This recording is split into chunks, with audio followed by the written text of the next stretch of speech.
Okay, so here we go. Guys, look. We're going to do a quick review because we didn't record yesterday. So I'm going to do a quick review and then we're just going into today's lesson. Alright? So yesterday we talked about scatter plots. I gave you a picture of a scatter plot. Said what type of correlation is this? You told me it was positive. It's going up. Okay? I gave you another scatter plot. Said what kind of correlation is this? Negative. You said negative because he's going down. We talked about a real life positive correlation where maybe the time that you study and your grade on the test. The more time you study, the better the grade on your test. Negative correlation, the more time you spend on your phone, playing games, talking to your girlfriend, boyfriend, and your grade on the test. Okay, you spend more time, you make a worse grade. And then we talked about no correlation, like how many chips I ate with my sandwich last night and the grade on my test. They don't have anything to do with each other, okay? We talked about the correlation coefficient. It's called R. It is between -1 and +1. The sign of R tells the type of correlation. So, if it's a positive R, it's a positive correlation. If it's a negative R, it's a negative correlation. We also talked about this. The closer R is to 1 or -1, the tighter the fit. Or in other words, the points are closer to the line of best fit. And then I gave you two correlations. Okay? And I gave you two, ignore this stuff down here. I gave you two R's. Alright? This one is the one that's closer to 1. So do you see how his fit is tighter? All these points, if you drew the line of best fit, all these points are closer to the line than these are right here. So he has an R that is closer to 1 than this guy right here. Okay? The coefficient of determination is R squared. Simply taking this number up here and it's squaring it. It actually gives you the percent of points that are on or touching the line.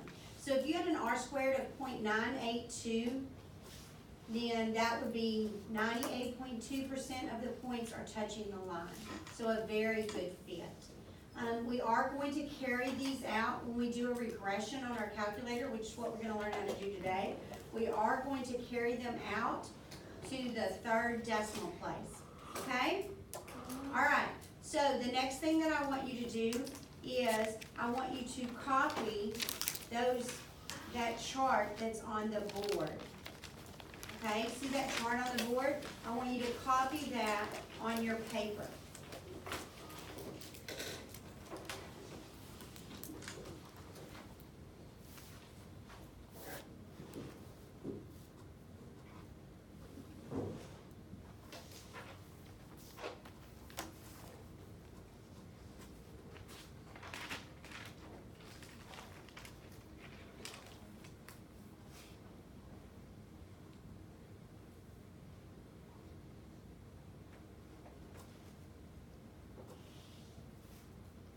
So the X column is the years after 1997, so 0 would represent what? 1997. This will be 1998, 1999. And then the Y value is the number of alternately fueled vehicles. So maybe those vehicles that are electric or fueled by something or other than gasoline. In 1997, there were 280.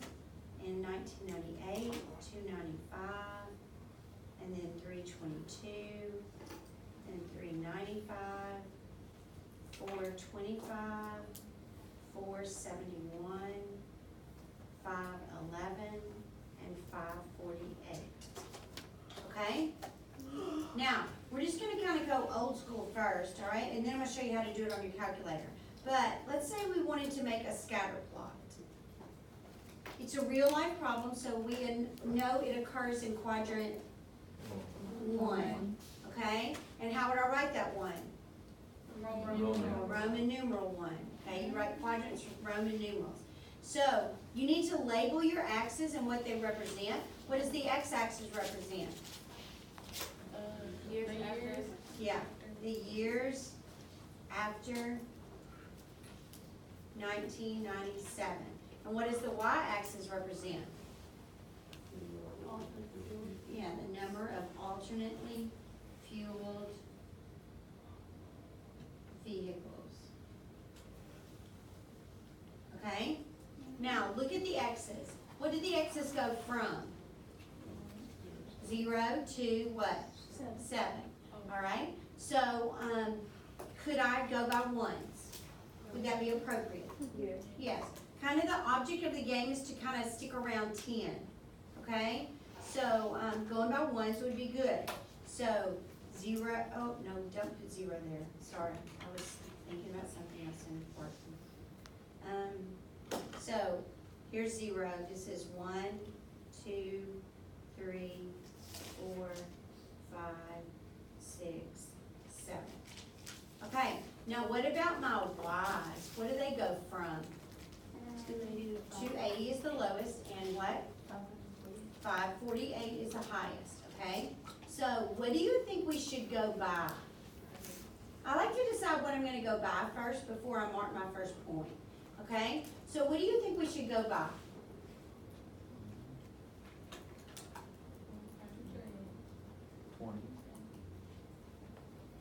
20 is going to be a lot. Yeah. 25, do you know how many tick marks they're going to be?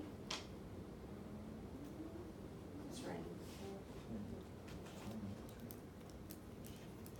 We took 26 tick marks to get the 50. What's that? Go like 20. Do what? No. Y'all look. Okay, so I'm going to tell you what I want to go by, okay?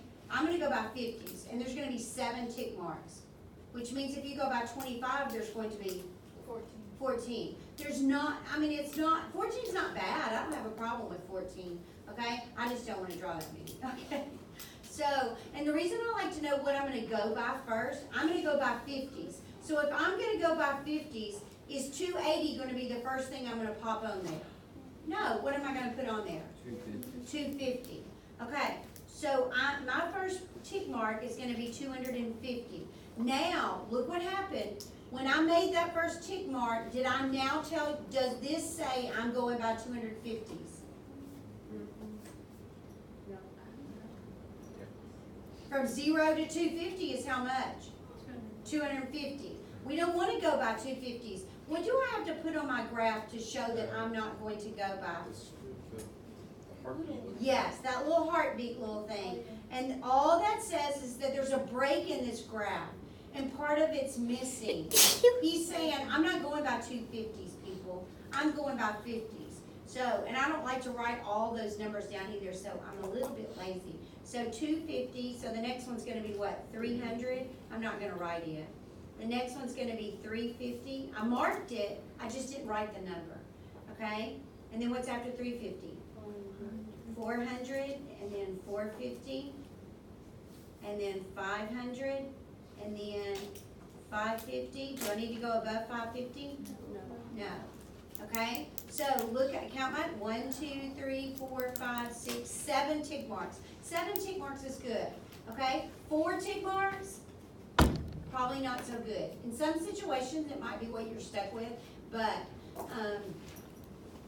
try to hit around 10. Okay, so now we're going to plot them. At 0, I'm 280. So at 0, here's 250, there's 300, so 280 is a little above the middle. Okay, just make a big fat dot. Okay, 1 is 295. It's going to be just a little bit above where that other one was. The next one is 322. So the mark, the tick mark that doesn't have a number, that's 300. 322 is a little below the middle between 300 and 350. Are y'all with me? Okay, say stop if you get lost.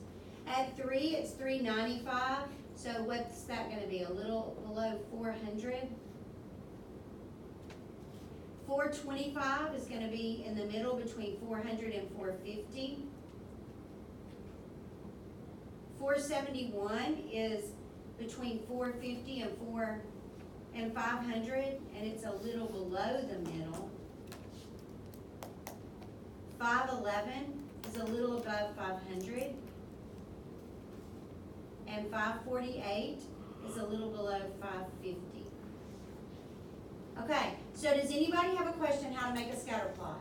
Because on your worksheet and on the test, you're gonna have to grab some scatter plots. Everybody good?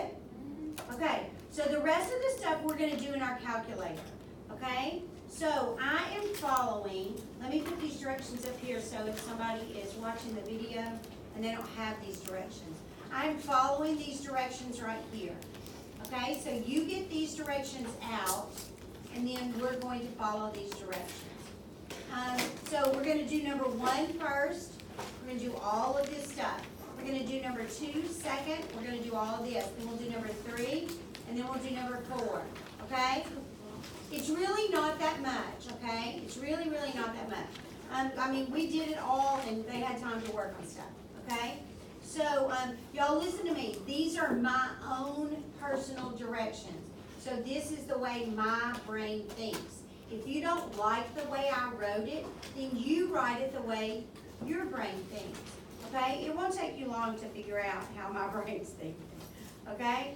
So I started and I turned my calculator on, all right? So first of all, you need a calculator. Second of all, you need to keep up with what we're doing, okay? If you don't keep up or I get too fast, then say stop, Miss Davis, and we will do another one. There's one right there. There's one. That was mine. Don't put it back in the box. Okay. All right. So we're starting right here. What does it tell you? We're going to put our information in.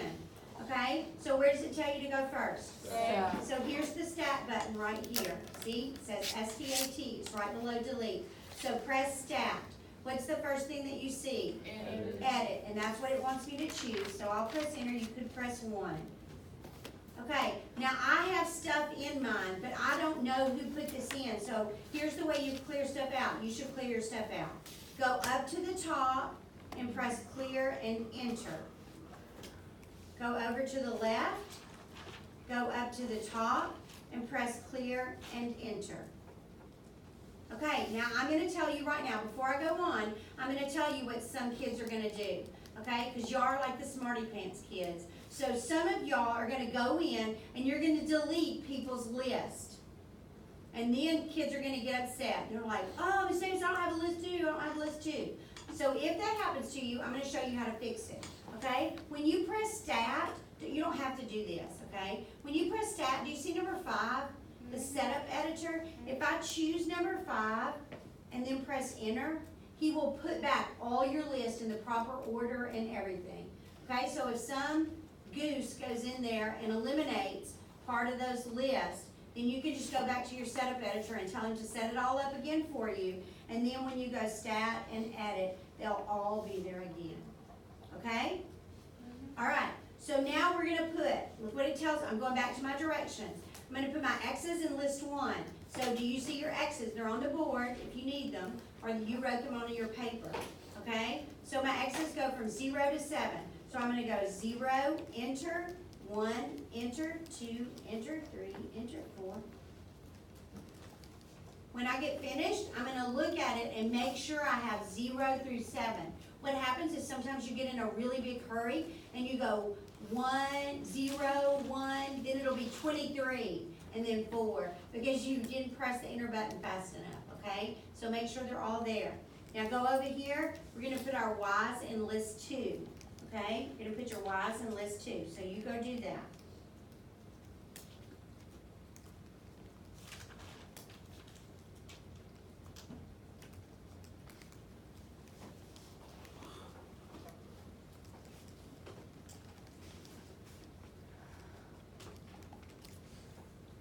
Okay, as soon as I get them in there, I always go back and I look and I make sure that I have the same number of X's as I do Y's. They should all match up, okay? If you accidentally left one off, skipped one, or messed up one, okay, then it won't do a regression if you don't have the same number of X's and Y's. It'll say you have a dimensions mismatch. Okay, and what he's saying is, man, you messed up your X's and Y's when you put them in there. Okay, I'm missing something. So go back and look at that. If it comes up and it says dim mismatch, that means you have a dimensions mismatch, and the number of X's don't match the number of Y's. Okay? All right, so now what's it say do? Second and quit. We're gonna second and quit. Okay, so the next thing that we're gonna do is we're gonna make a scatter plot. Okay. So, now listen to me. Guys, on a test, you don't have to do this because I'm not looking at your calculator. Okay, they do have some fancy calculators that will print out a graph, okay? They have a little tape thing and it prints it out and then you can stick it on your paper for your teacher or something like that. But we don't have that, all right? So I would say maybe in college or something like that, they might have something, but we don't have anything like that. But I want you to know how to make a scatter plot because I think it's important, all right? And I like to see my scatter plot and see what's going on with it. So here we go. This is the way we do it. Second and stat plot. Second and stat plot is second and y equals. You can see the stat plot is up above it and in the blue. So I go second and stat plot. I'm going to choose the first one. And the first thing I'm going to do is if it's not turned on, I'm going to turn it on. So if it's not turned on, the off would be highlighted and you would, did you find one? Yeah. Okay. So you would press enter and it would highlight the on button. Go down to the second one. These are the different types of graph that my calculator will do. The first one is a scatter plot. The second one is a line graph. The third one is a bar graph. The fourth and fifth are box and whiskers. Do y'all remember doing box and whiskers in the 8th grade? Yes. Okay, so the second box and whisker is the one that you guys did because it has the median line in the middle of the box. Okay, the other one doesn't have the median line. And then the last one, not sure, but I think it's a step function. I never used it. Okay, so we do step functions, but we don't use our calculator. All right, so the next thing, we're doing a scatter plot, so make sure you highlighted the scatter plot. The next one, he's asking you, where did you put your X's? Okay, mine are in list 1. Okay, so that's good. Y's, are my Y's in list 2? Yeah. Okay, so I'm going to tell you how to change this in case you need to. Sometimes, like even if somebody took your list 2 away, it's not that big a deal, okay, but it bothers kids, so they always want it right. But if mine was gone and I put my Y's in list 3, then right here, do you see above the number 3, do you see L3? I would just go second and 3 and it would change it to list 3, okay? So I could change that however I wanted to. But ours are in list 2, so I'll put it back where list 2 is. Now, when you go down, you can pick whatever kind of mark you want. I like the open box, okay? You could do a plus sign, or you can do a little bitty box, or you can do a tiny little dot. That's not very satisfying, okay? A little bitty dot, it just doesn't show up, okay? So you pick whatever you want. I'm picking the big open box, it's easier to see. And then when you go down here, if you've got a fancy schmancy calculator like me, okay, it's not mine, I borrowed it, then you can pick whatever color that you want to.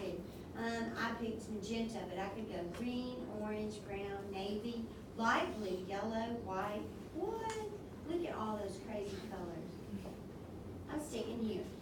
Okay? Anybody got a question? Okay, so now what I want to do is I want to graph it. What was the first thing, when we graphed ours, what was the first thing that we did besides label our axis? Because we can't do that on here. Yeah, we decided what kind of numbers we were going to use and everything. We're going to do the same thing right here, okay? So we chose the type, we chose where our X's were and our Y's were. We're going to go to the windows, okay? So here's the windows right here. Now, our X's went from 0 to 7. Do you agree? If you go from 0 to 7, it's perfectly fine. But I don't like for my points to be like hanging halfway off the edge. So I always back it up 1 tick mark and push it forward 1 tick mark. So I'm going to go from 0 to what? 8. Okay? And we did go on a scale of 1. Okay? Now, my Y's, we went from they're not down there. We went from, the Ys go from 280, so we went from 250 to 550. But like I said, I don't like to be, there's nothing wrong with going from 250 to 550. But if you do that, one of your points is gonna be half the point's gonna be there. The other point's not gonna show up on your graph, the other half, because it's right there on the edge. Do you see what I'm saying? I don't like that, so I back it off a tick mark and push it forward one. So I'm going from 200 to 600, and I did go on a scale of 50. Don't mess with the resolution, okay? I don't know what the resolution does. I've used it one time at a workshop back in Arkansas, but we don't mess with the resolution, okay? So, press your graph, and you should have a beautiful graph. Oh, go back. Okay, everybody go to y equals and press clear. We're gonna clear that equation out. Sorry. I should have, yeah, if you hadn't cleared it off, then clear it out now. And then your graph should look just like this, because this is all we've done. Does anybody got a question? Does anybody have a problem? Anybody got a syntax error? We had some syntax errors this morning. No? Everybody good? Good deal. Okay, so now we are going to turn our diagnostics on. The reason we turn our diagnostics on is because when you turn them on, that's going to give you your R and your R squared, your correlation coefficient and your coefficient of determination. Okay? On your worksheet, I don't care what it says, we're listing R squared. Okay? So, even if it says list R, I really just want R squared. So you can change those on your worksheet. So we're going to follow these directions. This is not the only way to turn your diagnostics on. If you're in stats, there's probably another way to turn it, but y'all can't take stats yet. But next year when you take stats, Mr. Collier will probably teach you another way to turn it on. Okay? But this is how I turn them on. I go second in catalog. Where's catalog? 0. 0 at the bottom. So I go second and catalog. Okay, this A, see there's mine right there. It's a little bitty tiny A. You can barely see him, but see him right there? He says I'm in the alpha mode. And what that allows me to do is press a D and go down to the D's instead of pressing the down arrow button 1,000 times. So here's the D right here. Okay, so I'm going to press him and it takes me down to the D's. And then I'm going down until I get to what? Diagnostics on. Okay, so I'm at diagnostics on. Have I turned them on? No. Choose it. Have I turned them on?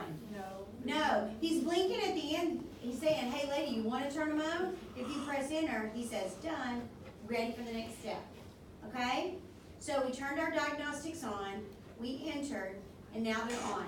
Y'all listen to me. They stay on until you reset your calculator or somebody turns them off. You got it? Okay, so you don't have to do that every time you do a problem. It stays on. Okay, so now we're going right here. We're going to do a linear regression. Okay? Input the info. Have we already done that? Okay, so stat. Remember where the stat button is? Right below delete, so press stat. Now see, remember this is what I'm talking about. These are my directions. Where does it tell me to go? To the right to calculate. So I go to the right to calculate. Now, he says, choose number 4. It's a linear regression. So I can either arrow down to 4, or people, just press 4. Okay? And he picks it. Now, are my X's in list 1? So go down. Are y'all with me? No? Yes. Okay, so I gotta stop for just a second. Yeah, because, look, if your calculator did not come up like that, raise your hand. Okay, so I got, Dax, did yours come up like that? Whose didn't? Emma, yours didn't? Well, mine didn't. I couldn't figure out how to turn it on the diagnosis. Oh, so you got them on though? Yes. And you're with me?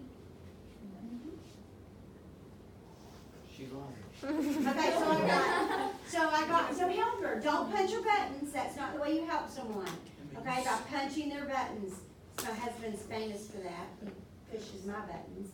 Okay, so just tell them what to do. So if you don't have one, your calculator is not updated, and I'll have to update those. So give those back to me at the end.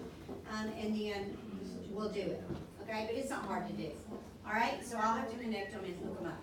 All right, so, are y'all at linear regression? Is everybody here? And your screen look like me, except for the couple of kids that have a calculator that's not updated, okay? All right, so now our X's are in list 1 and our Y's are in list 2.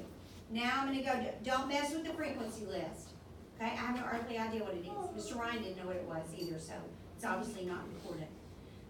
Store regression equation, that's this guy right here. Store regression equation, I wanna put a Y1 there, and this is telling me how. Go to alpha and F4.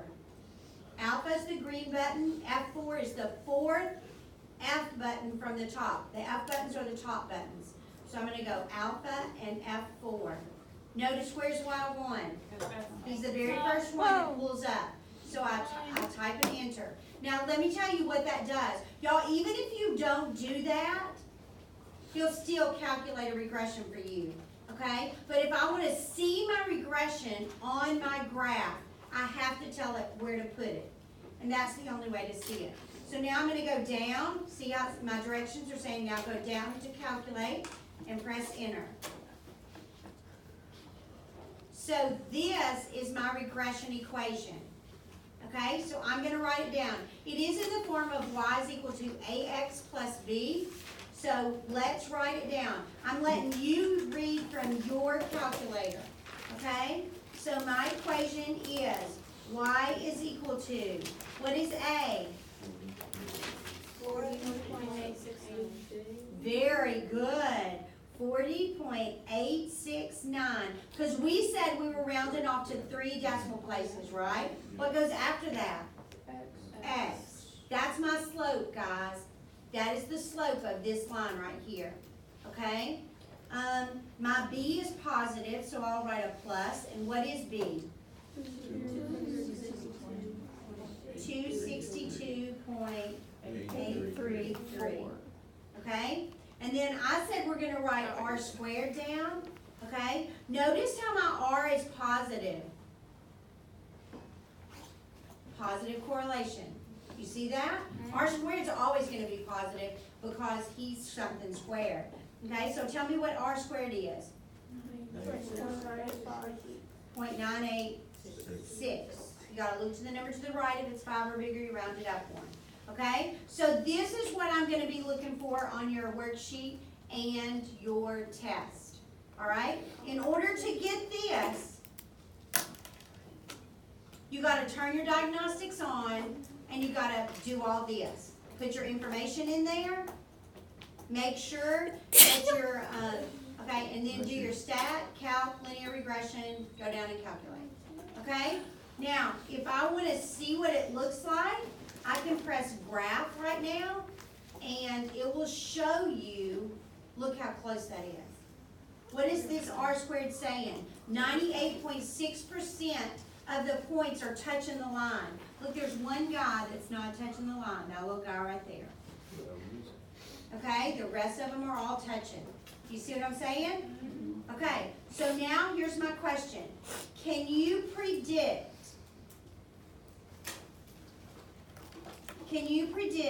the number of alternately fueled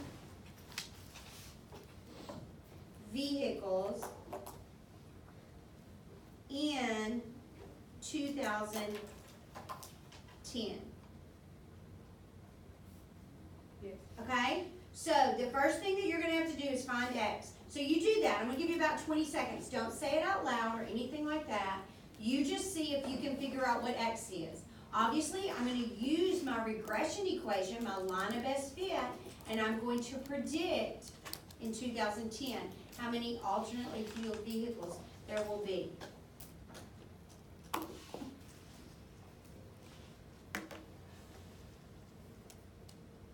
Okay, how do I find X? What do I do, guys? 2010 minus 1997. Yeah, how many years after 1997? Y'all, that's what X is, the number of years after 1997. Now listen to me. Does 2010 make sense? Y'all, there's not 2010 years since 1997. Okay, so what do I have to do to find that number? Find the difference. Subtract. 1997. What's the difference in the two? 13. What's the change in? So 13. So 13 is my x. So I'm gonna plug it back in this equation right here. Y is equal to 40.869 times 13 plus 262.833.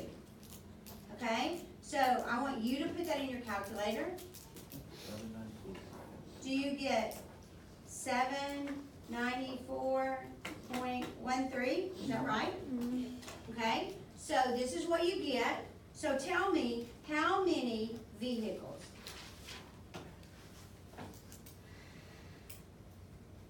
$793. 794. How many? 794. Yeah, 794. Okay, 794. What if this had been 794.9? No, 794. Still 794. Like y'all, 0.9, a tenth of your car is missing. Like what is it? The steering wheel? Might that be important? The air conditioner, okay? The bolt that holds the wheels on? People, that's important stuff. When I buy a car, I want the whole thing to be there. I don't want missing parts, okay? I want everything to be there. So no matter what, remember, is this a discrete or continuous? Discrete. Now, this is discrete. You can have 794 cars or 795 cars or 796 cars. Do you see what I'm saying?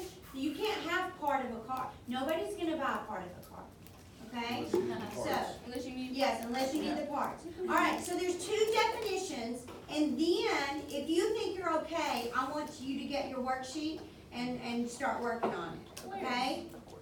So, and I'm gonna warn you about this too, because this is what's gonna happen. It happens every year. All these problems are worked on the calculator. So someone comes in when the paper is due, and what do they say to me? I have Miss Davis, I don't have a calculator. Oh, well, we got a library and they check them out to you. You should have checked one out. Do you see what I'm saying? Okay, so people, don't tell me. Come to school early, 30 minutes. I'm here 30 minutes early every day. Come in here and use my calculators, okay? So don't come in here and say you didn't have a calculator, because I'm gonna say, ooh, I hate that, because you missed all those. So two definitions, and then we're gonna be finished. So the first one is called extrapolation. Oh, wow. Extrapolation. Now look, they sound like big words, don't they? You can sound really smart using these words, okay? But y'all, it's math, people. So I'm gonna tell you what they mean, and you're gonna know exactly which one I'm talking about, okay? Extrapolation and interpolation.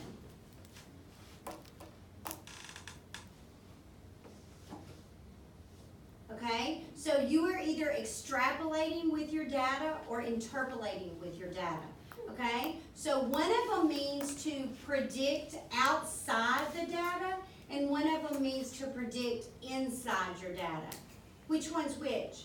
Enter is in. Yeah, enter is inside my data, and this one, exit, is outside my data. So this one is to predict outside the given data.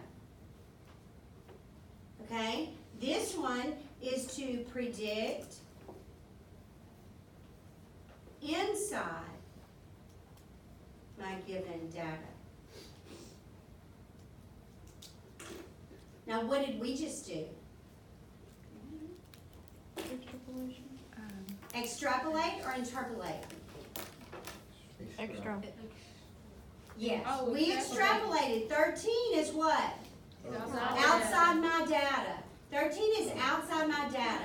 If we wanted to do in like May or June of the 4th year after that and do 4.5, that would be interpolating. Do you see what I'm saying? So here's what, now look, let's talk about these two things for just 1 second, okay? When you extrapolate, Do companies use extrapolation all the time?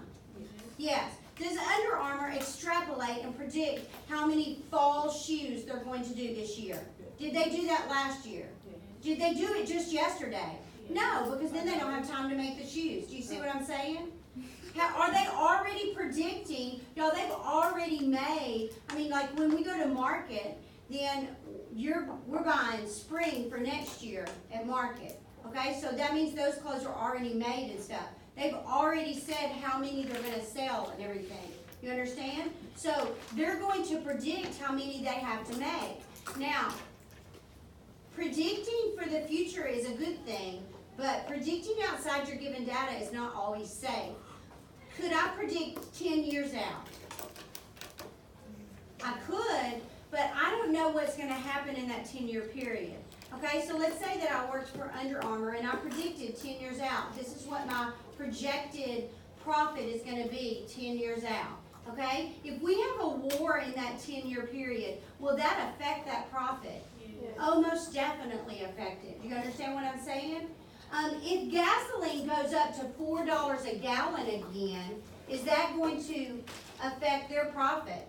Yeah, because parents are going to be like, oh, heck no, I can't buy you Under Armour because we have to go to the store in the car, okay? So predicting outside your data is beneficial, but it's not always safe, okay? So now we are through, but I'm going to talk about your homework, but I'll turn the video off.